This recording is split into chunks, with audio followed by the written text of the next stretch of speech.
Shalom saudara-saudari terkasih, kali ini kita akan mendengarkan sebuah pembahasan yang cukup mengejutkan banyak orang, yaitu mengenai pernyataan Abdul Somad tentang hukum bagi orang yang murtad menurut keyakinan dan pemahaman yang bersumber dari ajaran mereka.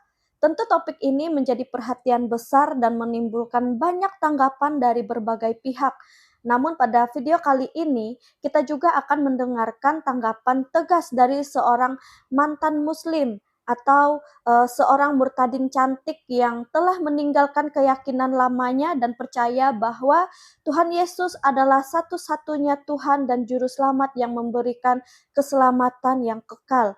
Jadi bagaimana responnya terhadap apa yang disampaikan Abdul Somad? Apa alasan yang membuat hidupnya berubah dan memilih mengikuti Tuhan Yesus? Jadi langsung saja tanpa berlama-lama mari kita saksikan bersama video berikut ini. Apa hukumnya orang murtad? Setelah itu masuk Islam balik.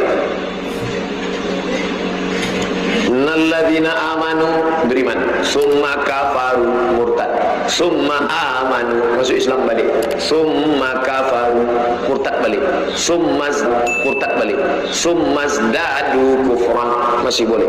Beriman dia, ya. Habis itu murtad dia, ya. Masuk Islam balik, boleh. Boleh, yang tak boleh murtad dia balik. Jadi masih ada waktu dia 3 ronde lagi.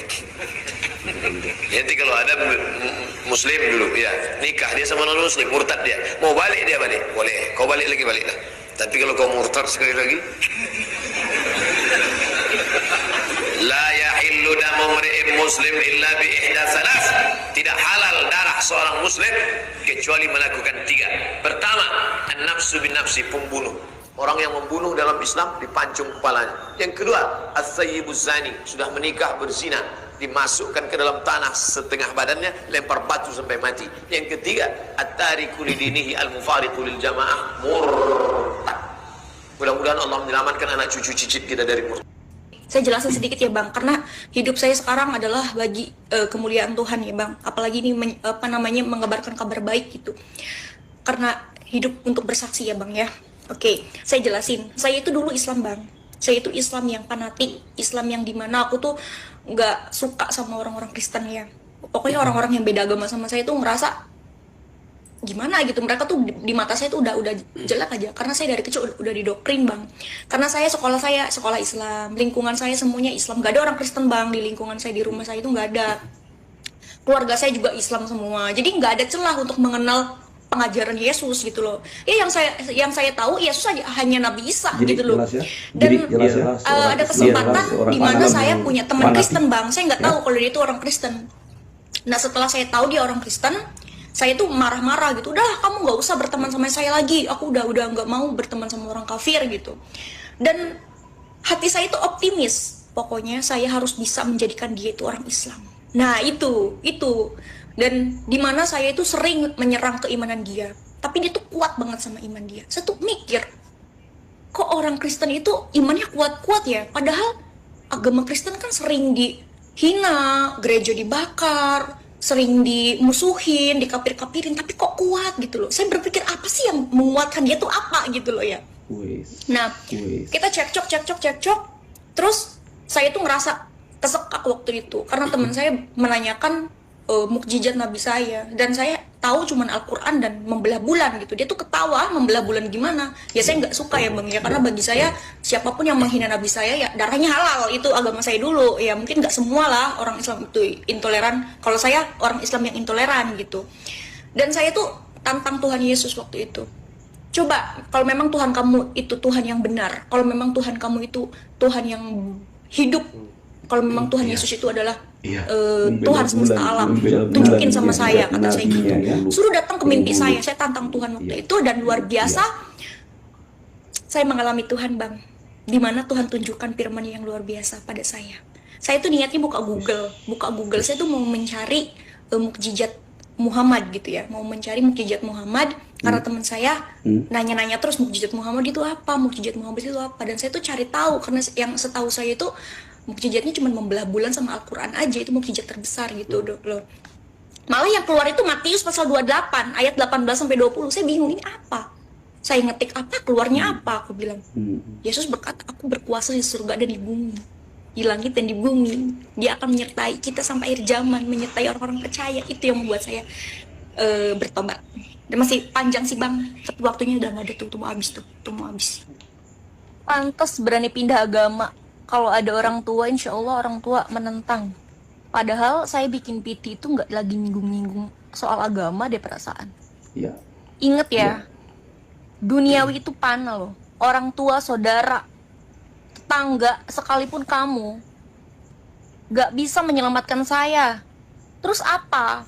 Kenapa kamu ikut campur urusan saya? Kenapa saya mengikut Kristus? Karena dialah juru selamat saya, juru selamat manusia. Hanya saja kamu belum mengenal keselamatan dan kebenaran. Lantas, saya harus percaya sama manusia? Tentu tidak. Saya percaya sama Tuhan saya. Saya percaya sama Tuhan saya. Karena dia berasal dari atas, yaitu dari surga. Karena dia adalah pemilik tahta sorgawi, berkuasa di langit dan di bumi. Pada Yohanes pasal 6, ayat 38, sebab aku telah turun dari sorga bukan untuk melakukan kehendakku, tetapi untuk melakukan kehendak dia yang telah mengutus aku. Dan inilah kehendak dia yang telah mengutus aku, yaitu supaya dari semua yang telah diberikannya kepadaku, jangan ada yang hilang, tetapi supaya aku bangkitkan pada akhir zaman. Sebab inilah kehendak Bapakku, yaitu supaya setiap orang yang melihat anak dan yang percaya kepadanya beroleh hidup yang kekal, supaya aku membangkitkannya pada akhir zaman. Di akhir zaman, Yesus itu akan membangkitkan semua manusia, paham kamu? Dan asal kamu tahu, Yesus adalah juru selamat manusia dan dia adalah hakim yang adil. Dia adalah firman Allah, firman yang menjadi manusia. Sedangkan kamu siapa? Mau menghakimi saya? Hei, pada Yohanes pasal 8 ayat 12, maka Yesus berkata pula kepada orang banyak, barang siapa mengikut aku, ia tidak akan berjalan dalam kegelapan, melainkan ia akan mempunyai terang hidup. Karena saya ingin memiliki terang hidup, ingin mengetahui kebenaran, saya mengikut Tuhan saya, itu Yesus Kristus sang juru selamat manusia, bukan mengikut mulutmu itu loh. Nih ya, kenapa orang Islam pindah ke Kristen, dia akan dibenci. Kamu mau tahu? Pada Yohanes pasal 15 ayat 19, firman Tuhan katakan, sekiranya kamu dari dunia, tentulah dunia mengasihi kamu sebagai miliknya. Tetapi karena kamu bukan dari dunia, melainkan aku telah memilih kamu dari dunia, sebab itulah dunia membenci kamu. Saya milik Tuhan. Ya, saudara, kesaksian seperti ini seringkali menjadi pengingat bahwa ketika seseorang sungguh mengalami perjumpaan pribadi dengan Tuhan, maka hidupnya bisa berubah secara nyata. Banyak orang yang awalnya hanya mengenal Yesus sebatas nabi atau tokoh sejarah, namun setelah mengalami jamahan Tuhan, mereka mulai memahami bahwa Yesus adalah juru selamat yang memberi pengampunan dosa dan hidup yang kekal. Dalam iman Kristen, keselamatan bukan hanya tentang agama atau tradisi, tetapi tentang hubungan pribadi dengan Tuhan. Karena itu, ketika seseorang mengalami kasih dan pertolongan Tuhan dalam hidupnya, maka cara berpikir, hati, dan pandangannya terhadap Yesus dapat diubahkan. Tuhan Yesus sendiri berkata dalam Yohanes pasal 14 ayat 6, "Akulah jalan dan kebenaran dan hidup. Tidak ada seorang pun yang datang kepada Bapa kalau tidak melalui aku." Ayat ini menjadi dasar keyakinan banyak orang percaya bahwa Yesus bukan sekedar nabi, melainkan Tuhan dan Juru Selamat yang datang untuk menyelamatkan manusia dari dosa. Kesaksian seseorang yang mengalami perubahan hidup karena mengenal Yesus dapat menjadi bukti bagaimana kasih Tuhan bekerja secara nyata dalam kehidupan manusia. Kiranya kesaksian dan pembahasan dalam video kali ini dapat menjadi pelajaran, menambah wawasan, dan membawa kita semakin mengenal kasih Tuhan di dalam kehidupan kita. Terima kasih saudara-saudari terkasih sudah menyaksikan video ini sampai selesai.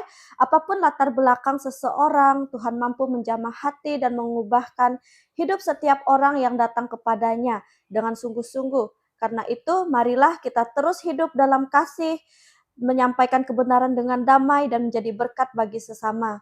Saudara, jika video ini memberkati dan memberikan manfaat untuk saudara. Jangan lupa dukung channel ini dengan cara like, komen, dan share kepada orang lain supaya semakin banyak jiwa yang dapat mendengar kesaksian dan pesan yang membangun iman.